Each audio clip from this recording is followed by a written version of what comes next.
منبر نور پر جلوہ بار علماء کرام و حاضرین بزم و خواتین حرم و عزیز بچوں، السلام علیکم ورحمۃ اللہ تعالی وبرکاتہ۔ وعلیکم السلام ورحمۃ اللہ وبرکاتہ۔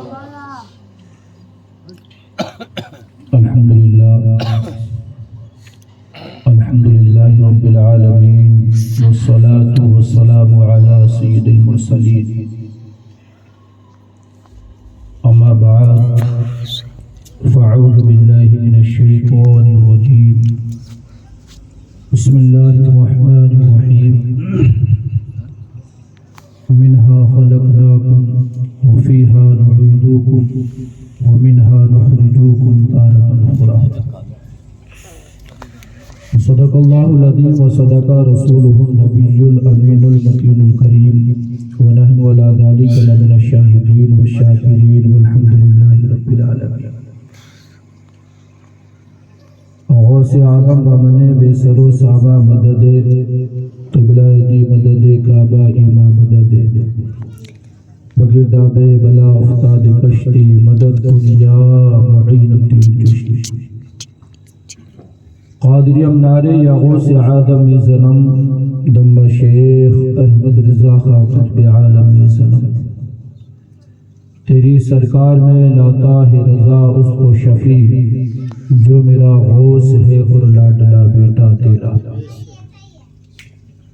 مولا یصلی وسلم دائما ابدا علی حبیبک خیر خلق کلہم، والحبیب الذی ترجى شفاعته لكل هول من الاحوال مقتحم۔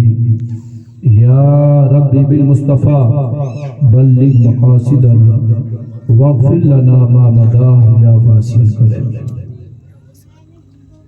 حضرات محترم، بعد نماز عشاء سے لے کر اب تک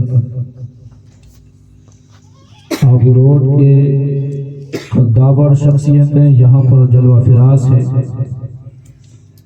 اور یہ جو اسٹیج کے اوپر آپ نورانی چہروں کا دیدار کر رہے ہیں، ہر چہرہ اپنے آپ میں ایک انجمن لیے بیٹھا ہے۔ یہ یوں ہی نہیں ہے۔ میں شکر گزار ہوں اپنے برادر اصغر کا کہ انہوں نے اپنا پورا وقت مجھ کو دے دیا ہے۔ اللہ رب العزت اپنے محبوب کے صدقے میں